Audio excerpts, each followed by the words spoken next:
So, brother, are you enjoying the 2020 Formula One season? I have to say, it's not as action-packed as I was expecting.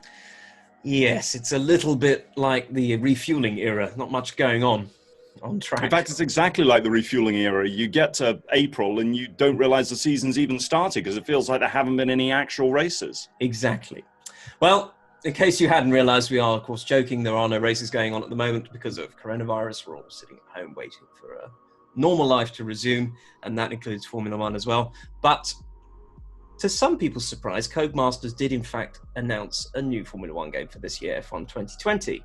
Considering what's happening, and we don't have a Formula One season yet, some people were thinking Codemasters might just, skip this year and go, spend another year developing their engine and features, etc., and come back next year, if indeed Formula One even exists next year, considering the financial struggles everyone's starting to have with being in lockdown for so long. But anyway, before we go any further, Sam, we're both big Formula One fans, aren't we? Since we are indeed. We nippers, Yeah. Hence the incredibly unfashionable hats we're wearing on this particular video. So this is very fashionable in 1997. It was indeed.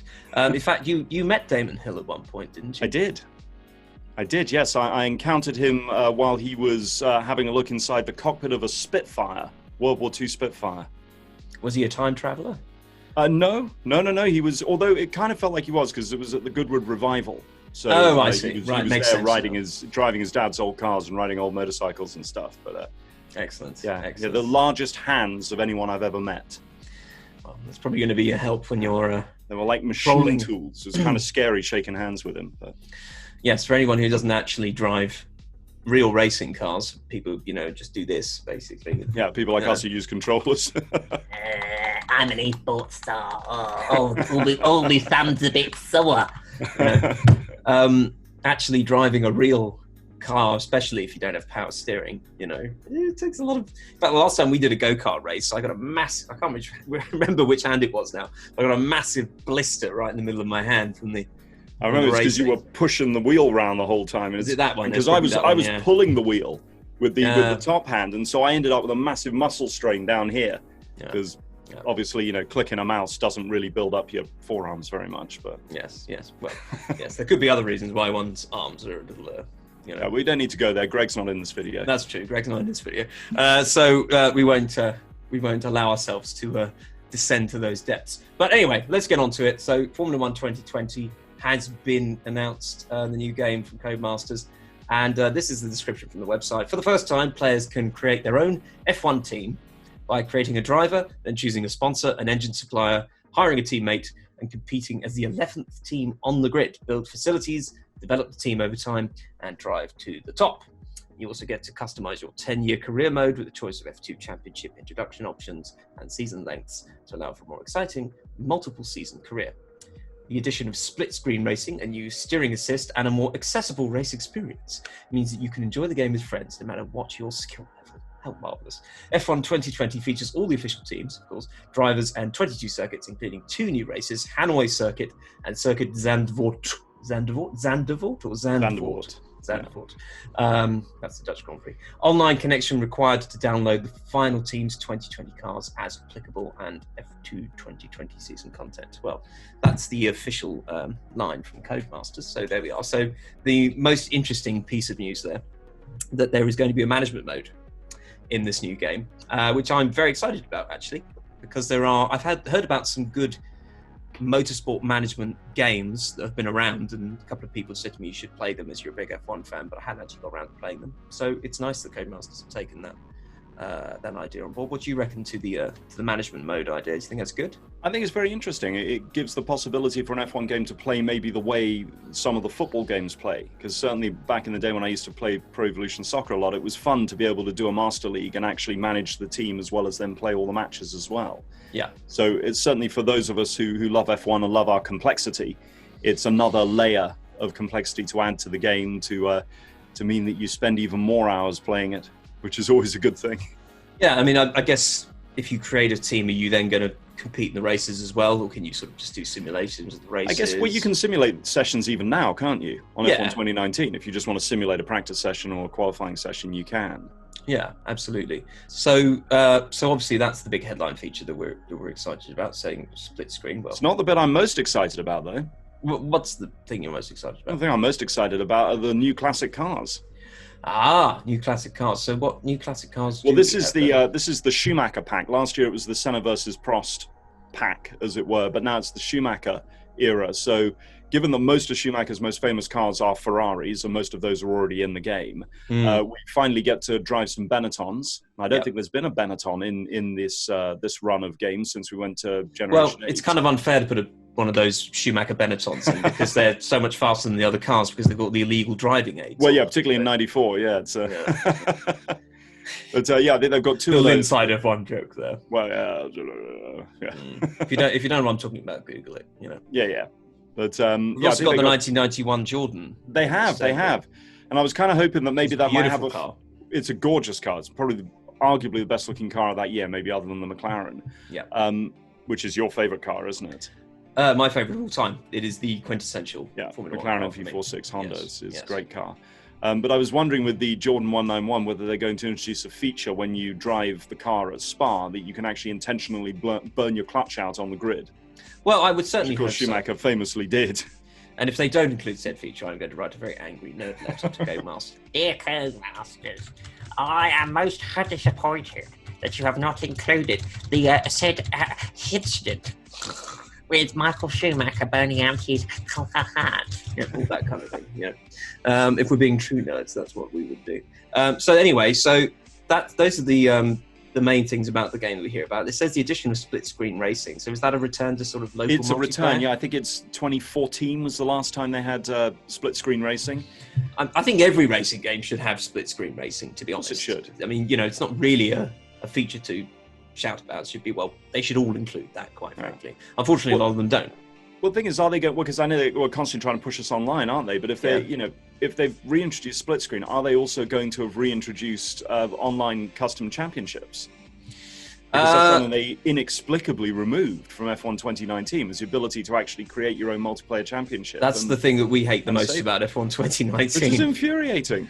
Because we wanted to do an online championship in that game, and it's like just like the previous F1. We were playing F1 2017 on the PS4 Pros that we have, and we were like, "Oh, this is cool." And then we saw F1 2019 was on sale.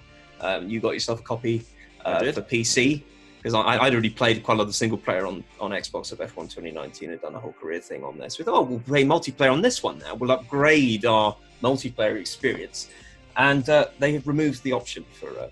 So you can only do one race at a time. Multiplayer championships, which is so stupid. So that's the first thing we want to see return to F1 2020 that we're both in agreement on. But the whole point of this video is not just to talk about this new game, and the reason why I'm talking about it is because we know it's about F1, is to take opposing views upon this particular thing. If we want to coin Trade some polemics. Exactly, trading polemics, being a polemicist, as in our quest to find silly big words. That's the one we've settled on. Basically, what it means is we're going to take opposing views on a conversation, a devil's advocate, and on the whole subject of should there be a game this year from Codemasters F1 2020. We've got the one side of the argument, well, of course there should be, it's something for us to play, blah, blah, blah. On the other side of the argument is, well, what's the point? There's no F1 season. They could spend another year improving the game because there's a bunch of things that potentially could be improved. So, start us off, Sam. Why should they release F1 2020 this year? Well, I think that there are two main reasons why this game should come out. I think one. I disagree. Sorry, I'm jumping in too early. Well, I disagree with you. I think there are two main reasons why it needs to come out. I think one of them is just practical from Codemasters' point of view. It's a problem that the F1 teams themselves are having, that when you interrupt your supply chain, your process of working, it can have disastrous consequences financially. From Codemasters' point of view, they will have already invested a huge amount of money in the R&D for this game. It will be, it's coming out in 3 months' time, which means it's probably already at least 75% finished, if not a lot closer. So to not release it would probably be very financially damaging the Codemasters, and it would damage their reputation. So you can understand that from the point of view of keeping the series going, not allowing it to lapse, there's a great deal of motivation to release it. That's the business side, but for us as fans, there is no Formula One to watch. And this is the first time this has happened. I mean, even crazy things like the farcical 2005 United States Grand Prix with only 6 cars, they still had a race. We didn't lose the whole race. And I've never known even so much as apart from that time where they cancelled the Bahrain Grand Prix because of the whole Arab Spring protests thing, that's probably the only time I can think of a Grand Prix actually being cancelled at the last minute, as it were. So if there's nothing to watch, then the F1 game, being as it is fully licensed, can serve a very important purpose for F1 as a brand, because it can keep us all talking about F1. It can keep us all interested in it as a sport. It can keep us all participating in it as a sport. We can't watch the 2020 Dutch Grand Prix or the 2020 Vietnam Grand Prix, which are supposed to be new races, but we can play them. And and whether that's you and I mucking about on our PCs or whether that's in an esports arena, the tracks can be seen, the cars can be seen, the value that all the shareholders and all of the people who work to make F1 what it is have invested in 2020 can still have some kind of an outlet in a top-line simulation that we can all enjoy. And as much as anything else, it's really frustrating to not be able to watch any Formula One races. So I, for one, am looking forward to at least being able to create some fantasy races. Interesting points. I mean, you're wrong. But interesting points that you make, nonetheless. Okay, so let's get straight into this. So, like I said, there is no Formula One 2020 season. So there's going to be a bunch of problems with this game, first and foremost. First and foremost, how are they going to create something that's realistic? Because we just simply don't know where the cars were going to be relative to each other. That's obviously the first problem. Obviously, there was pre-season testing, so they can base it a bit on that. But, that's a problem. Second of all, what's the incentive to someone to buy this game? Because they're not recreating anything they're actually seeing. I mean, you've got you've got a game that's basically going to be exactly the same as last year with a couple of extra features and just the liveries the cars had in pre-season testing, and that's it. So there's nothing to directly relate it to. But also, we're all in lockdown. We haven't got much money at the moment. Why are we being pushed to buy a game of a season that doesn't even exist? I mean, I can almost understand it if Codemasters said, we're not going to do a 2020 season game. We're going to do a classic season, or we're going to do a few classic seasons just as a bit of fun. So we can take bits from, the 2010 season, which was a classic season, the 94 season, all sorts of 1982 maybe. You could take some of these classic eras of F1 and you could create sort of expand upon the whole classic cars idea and create more classic tracks. That would be a bit more interesting, and actually and that would give them a bit of a free ride, because that would be like something totally new. So we'd all be excited this is something a bit different, and then they can work on fixing a bunch of the bugs and the things that are a bit annoying about the Codemasters F1 games for 2021, like things like how the safety car is really stupid. It never comes out when it should do, and it always comes out when it shouldn't do. How the AI is, they never got quite the AI quite right in terms of the aggression. The AI can be, well, it's not so much aggressive as just inane a lot of the time. Exactly.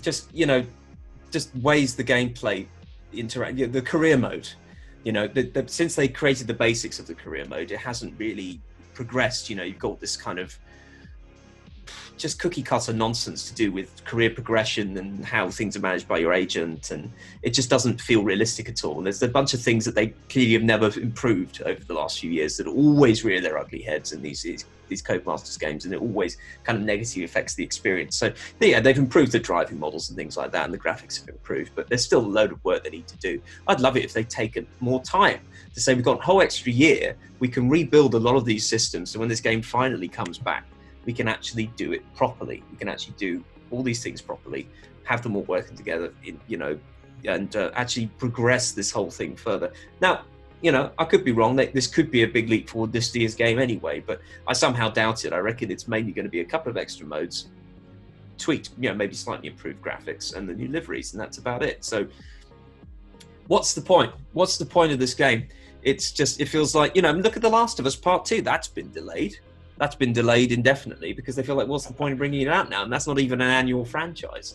So, but maybe that's the point, though, because with something like The Last of Us Part 2, it's an event. It's also, with The Last of Us Part 2, that it's going to be backwards compatible with the Gen 9 consoles as well. So they're not necessarily taking a bath on something that they can't sell.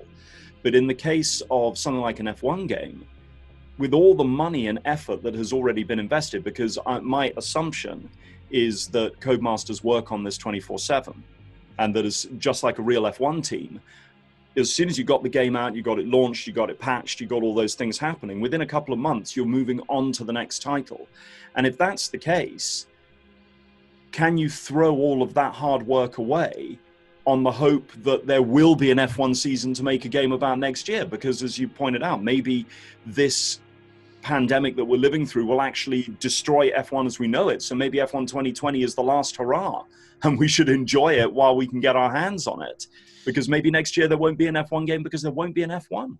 Well, to me, that's the perfect opportunity if there's no F1 to say, right, let's do a tribute to F1 as a whole. Let's make a game that says, let's take all the classic moments of Formula One and let's do classic seasons and blah, blah, blah, blah, blah. And, you know, this was the end point. Rather than just making a game about a fantasy season that never happened, you know, it just seems a bit pointless. You know, am I going to spend 50 quid on a game of a season that doesn't exist? So what you're saying is you're advocating turning the Codemasters F1 games into R-Factor. Well, yes, maybe I am actually. Yeah, I think that would be more fun. I mean, look, you know, what part of what the appeal is that we get to play what we're seeing. You know, the cars, the current cars. You know, when a new season starts, you always want to be playing as the current cars. You don't want to be saying, "Oh, last year," because that's old hat.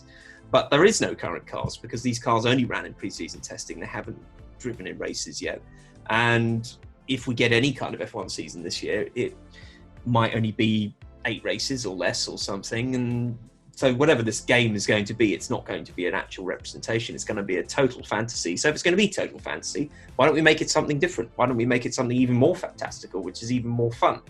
And, you know, take more time over it, you know, just to fix these things that... I'm sorry, Codemasters, I don't mean to be mean, because I do like Codemasters a lot as a studio, and I like their F1 games, but there are things that have been consistently broken and bad about their F1 games for year on year on year, and they have not fixed them. And maybe if they had an extra year, they'd actually stop just worrying about chucking in new features and they go back to the drawing board a bit to fix some of the fundamental problems with the gameplay. Well, what you're talking about there, I mean, it's fundamental problems with the gameplay. It depends on how you view playing the game.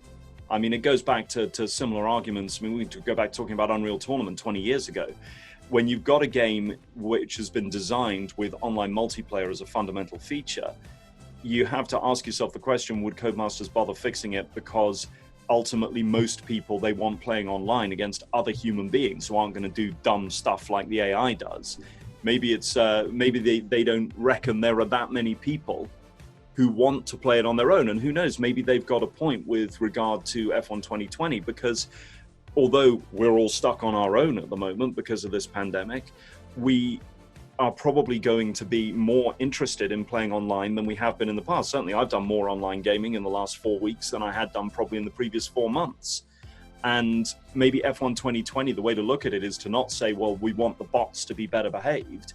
Maybe what we want is for the online modes to work as well as they possibly can, so that when this thing hits in July, we can get on the track and we can actually start playing. Maybe we can create a PC Zone F1 team and do our own campaigns online against people. Well, that certainly would be a way to live our dreams through video games. As so bring many back a red and white livery as well, which would be nice. Yes, so many of us do, no doubt. Okay, well, those are sort of summaries of arguments from either side of the fence, really. That's us playing devil's advocate with each other. Obviously, we probably individually hold a mixture of those views between us. Nah, you're wrong. Everything I said was correct. Yeah, you're wrong. Polemicist. Yeah. So, so whether we like it or not, it is coming out this July, F1 2020. And the first thing we hope as individuals is that there will be an online multiplayer championship mode, like there have been in most of the previous games. Please, Codemasters, please. Apart from the last one. So we'd like to see that. Surely it's just a switch that they can just, you know, the equivalent of a switch in the code where they can just say, yeah, activate that feature. Yeah. So, yeah, Codemasters, forget all this ranked and unranked bollocks. It's not an esports game, or maybe It's not Splatoon. I mean, maybe because Lando Norris plays it now, you can say it's an esports game. That's it kind of gives it some legitimacy. But come on, let's make it good for you between friends first. Let's get that right, and let's fix some of those bugs we're annoyed with. And we do look forward to this management mode. But let's go back to that briefly. So, you can create a driver, choose a sponsor, an engine supplier, all that kind of thing. You hire a teammate, you compete as the 11th team on the grid. I'd love to see some granular control here about budgets, to do with the different departments. I mean, obviously you get a bit of that control in terms of the direction of development of the car in the current career modes anyway. I'd like to see those sort of elements. But what other things might we want to see in terms of being a manager? And do we want to be have a bit more personality? Because these games can be they're not like the 2K games, which can have a lot of sort of fun and personality, the quirkiness. The characters in these Cody's F1 games are very sort of cookie cutter, and they're very sort of a bit boring, to be honest. Can I be Flavio Briatore? Can I be a womanizer? Can I go around and make controversial more girls for the statements? team as opposed to more mechanics? Exactly. Can I make controversial statements to the press? Can I be a bit of an asshole?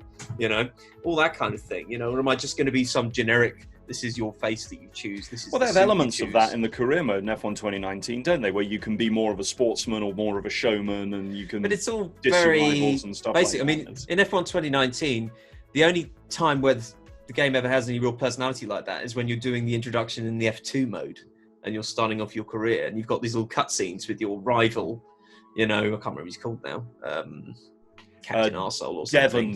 Devon Butler, Yeah. that's his name, Devon Butler. Devon Great Buttmunch. The stereotypical arrogant rich bastard or something, who's I'm not say rich bastard, you know what I mean, some arrogant they're all rich racing drivers, but he's the stereotypical character, so that whole part of the game has personality. But then once you get into the F1 season, all those cutscenes disappear and it's just back to the giving an interview. So how did you feel about the race today? And it's all you ever thought it's weird that if you make a statement that's in any way negative about a problem with your car, it's demotivating to your team. That's the way it's programmed. So if you say, well, there was a bit of an engine issue or something, then suddenly your engine department's like really depressed, and you all the things cost more. It's like, well, hang on, but what if you said in real life, could that not happen the other way around? Like you say, well, we need to work on the engine.